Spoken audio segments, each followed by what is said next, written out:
femmes sont la clé de voûte de développement de toute société.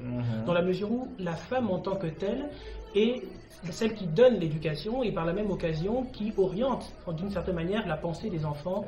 Et lorsqu'ils grandissent, justement, ils vont toujours être inspirés de ça. Exactement. Alors, l'éducation reçue par les femmes qui sont au Canada est en ce sens différente de celle qu'ont reçue nos mamans en Afrique.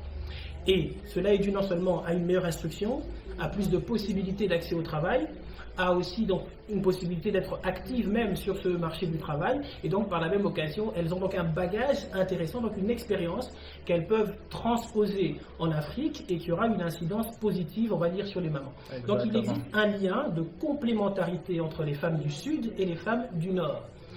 Les hommes ont dirigé le monde depuis pas mal de temps avec les conséquences que l'on connaît. Donc peut-être qu'il est temps qu'il y ait une touche différente, une touche féminine, j'ai presque envie de dire maternelle, qui soit apportée. Et peut-être que grâce à ça, il y aura quelque chose comme une forme de changement. Donc voilà. Donc je pense avec positif que vraiment les femmes ont vocation à intervenir dans le devenir de la société. Et simplement parce que c'est inscrit simplement dans leur gène.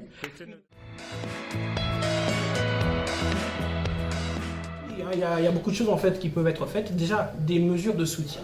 Quand on va par exemple dans le sud, on voit que la plupart des femmes sont actives dans des secteurs comme l'agricole, à titre d'exemple.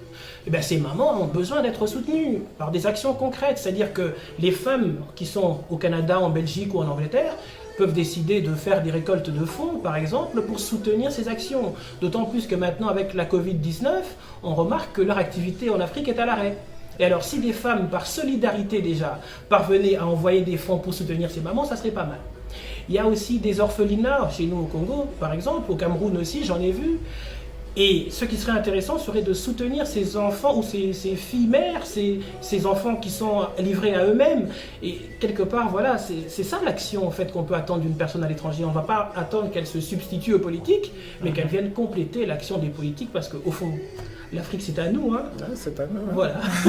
Vive le Canada, vive la femme et que les femmes africaines prennent le pouvoir parce que simplement, elles l'ont trop longtemps laissé à ceux à qui elles ne devaient pas le laisser. Merci. Merci.